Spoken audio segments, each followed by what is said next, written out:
Diba? Nasabi niya rito, you must know na yung length, yung height, yung depth, kung gaano ka kamahal ng Panginoon.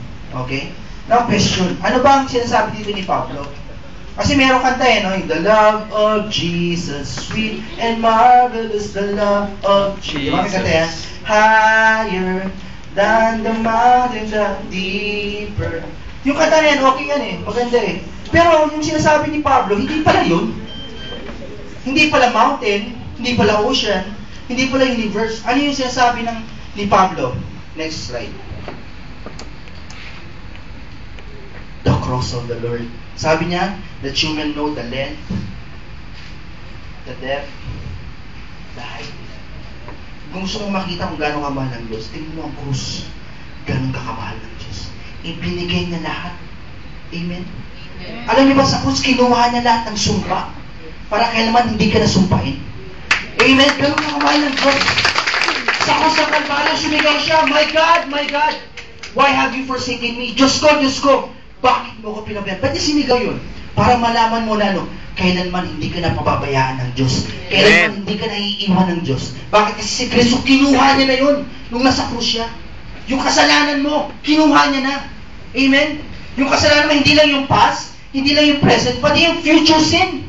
Actually, kahit yung kasalanan hindi mo pa nagagawa, binayaran niya na yan sa krus. So, paano niya nalaman yun? God is a good God. God is outside time. He can see the beginning and the end of your life. At kinuha niya yung kasalanan, binigay niya sa kanyang anak sa krus. Pinagdusahan ng ating Panginoon. At nung sumigaw si Kristo, ang sinigaw niya, it is finished. Kaya mga kapatid, sinasabi ko sa inyo mga kapatid, mahal na mahal kayo ng Diyos. Amen. Yung pangarap niyo mga kapatid, amen, pinagbayaran ng ating Panginoon. Kaya may sabi sa dito, di ba? If you want more success, more sacrifice. It is good, tama po yun. Sa natural na pag-iisip. Pero sa Diyos, you will have more success because God, our Lord Jesus Christ, has paid lahat ng sakripisyo para sa iyo. Amen. Amen. Palapan natin ang Panginoon. Amen. Kaya nga sa cross, pag time na papagod ka, pag time na nalulungkot ka, pag time na may sakit ka, tingnan mo lang ang krus. Pinakita ng Diyos kung gaano kanya kamahal. He gave His only Son to die on the cross. Hinayaan niya, napabayaan niya, tinalikuran niya ang kanyang anak para sa iyo. Kasi gaano kanya kamahal. Ano pa kaya yung mga pangarap mo? Maliit lang yan sa Diyos. Ang gusto niya lang malaman muna at maintindihan mo yung pag-ibig niya sa iyo. Bakit kasi yan ang basihan ng pagpapala ng Diyos? Amen? Kasi pag alam mo kung gano'ng kamahal ng Diyos, lalapit ka sa Kanya na walang pag-aalinlangan. Amen? Amen? Pag nanalangin ka sa Kanya, feel mo siya na malapit ang Diyos. Yung totoo naman, malapit ang Diyos dahil sa ginawa ng ating Panginoon sa krus. Ganun Kanya kamahal. Diba? Diba may kanta tayong gaano kita kamahal. Diba may kantang ganon? Pinakita na ating Panginoon yun. Ganito Kanya kamahal. Nung nasa krus siya, sabi doon, He was suspended. Ano yun? Heaven and earth. Ano ibig sabihin?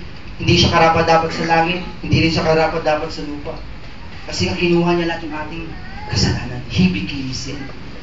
Amen? That shows that God is a good God.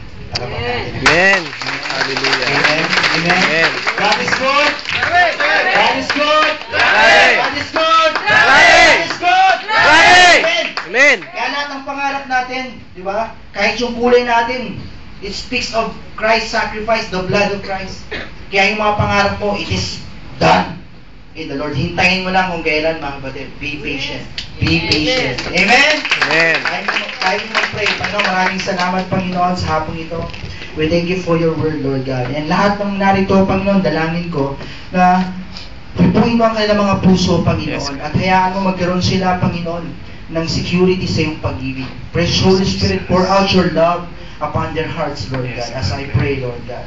At Lord, kung meron man silang pangangailangan sa oras na ito, meron man silang gustong hilingin sa iyo, Lord, in the name of Jesus, Lord, tuparin mo at ibigay mo ito sa kanila, dahil mahal na mahal mo sila. Lord, salamat, we bless you, and we honor you, and this we pray, in Christ's name. Amen. Amen.